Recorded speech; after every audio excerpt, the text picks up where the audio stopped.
फखर news के bureau chief Ejaz Ahmad Tahir Awan का मुल्की और बैनुल अक़वामी अहम तरीन खबरों पर मुश्तमिल खुसूसी न्यूज़ बुलेटिन अपने मोअज़्ज़िज़ नाज़रीन क़ारीन की दिलचस्पी और मालूमात की आगाही के लिए पेश खिदमत है। सऊदी अरब में रमज़ान मुबारक की आमद के इस्तक़बाल की तैयारियां ज़ोरों शोर से जारी हैं। शाहराहों और गली मोहल्लों को बरकी कुमकुमों से सजाया गया है और कुरान पाक की मुक़द्दस आयतों और अहादीस से मुबारक से सजे बिल बोर्ड्स भी लगाए गए हैं। मक्का मुकर्रमा और मदीना मुनव्वरा में सबसे ज़्यादा रौनकें हैं, जहाँ शाहराहें, गलियाँ और अहम मुकामात को रंग बिरंगे कुमकुमों और फानूस से सजाया गया है। माह शबान के आखिरी जुमे पर मस्जिदुल हराम में तकरीबन 15 लाख से ज़ायद ज़ायरीन ने शिरकत की, जो रमज़ान की आमद के तवक्कुआत और इस्तेदाद ज़ायरीन में इजाफे का मज़हर है।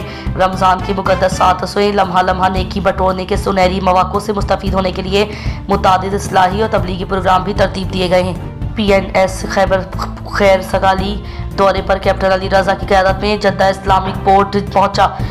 ऑन बोर्ड शिप का एक खूबसूरत रिसेप्शन और पुरवक्कार रिसेप्शन एहतमाम किया गया। पाकिस्तान और सऊदी अरब के दोनों बरादर ममालिक के दरमियान कौमी तराने भी सुनाए गए। Consul general Jeddah counsellor Syed Mustafa Rabbani व दीगर अफसरान के हमरा तशरीफ़ लाए। पाक कम्युनिटी के अफसर करदा अफराद, सऊदी नेवी के अफसरान और इस मौके पर मीडिया नुमाइंदगान में मदऊ किया गया। कौंसल जनरल सैयद मुस्तफ़ा रब्बानी और कैप्टन अली रज़ा ने सबको वार्म वेलकम कहा। कैप्टन अली रज़ा ने तकरीब से खिताब करते हुए सब मेहमानों को खुशामदीद कहा और बताया कि PNS खैबर हाल ही में तुर्की से लिया गया है और ये इस शिप का पहला दौरा है।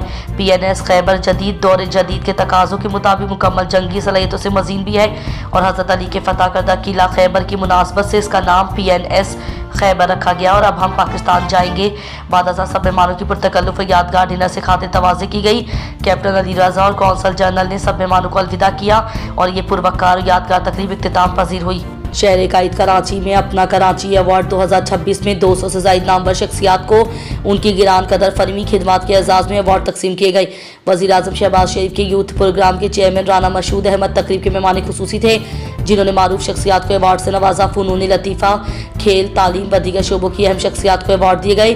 तालीमी मैदान में आला खिदमात के एतराफ़ में माहिर तालीम डॉक्टर मोहम्मद आसिफ खान को बेस्ट स्कूलिंग सिस्टम अवार्ड से नवाजा गया, जबकि 100 मीटर रेस जीत कर एशिया की तेज़ तरीन खातून का एजाज़ रखने वाली नसीम हमीद को भी खुसूसी अवार्ड दिया गया। इस मौके पर तकरीब से खिताब करते हुए राना मसूद अहमद ने डॉक्टर आसिफ खान की तालीमी खिदमात को खराज तहसीन पेश किया और कहा कि मुल्क में मयारी तालीम के फ़रोग़ के लिए ऐसे मुखलिस और मेहनती अफराद काबिल फ़ख्र हैं। डॉक्टर आसिफ खान को इससे कबल मुख्तलिफ कौमी व बैनुल अक़वामी एज़ाज़ात से नवाजा जा चुका है। नसीम हमीद ने तकरीब के बाद मीडिया से गुफ्तगू करते हुए कहा कि इस तरह की तकारीब नामवर व मारूफ शख्सियात की खिदमात को याद रखने का अच्छा मौका होती हैं। खबर शामिल करते हैं। PTI बानी इमरान खान की बिनाई में बेहतरी, ज़ाती मौलेज तस्दीक से कासिर। साबिक वज़ीर आज़म के ज़ाती मौलेज का कहना है कि वो खुद इमरान खान से नहीं मिल सके, इसलिए इस बारे में कुछ नहीं कह सकते। हुकूमत की जानिब से तश्कील दिए गए डॉक्टरों के पैनल का कहना है कि इमरान खान की बिनाई में बेहतरी आई है।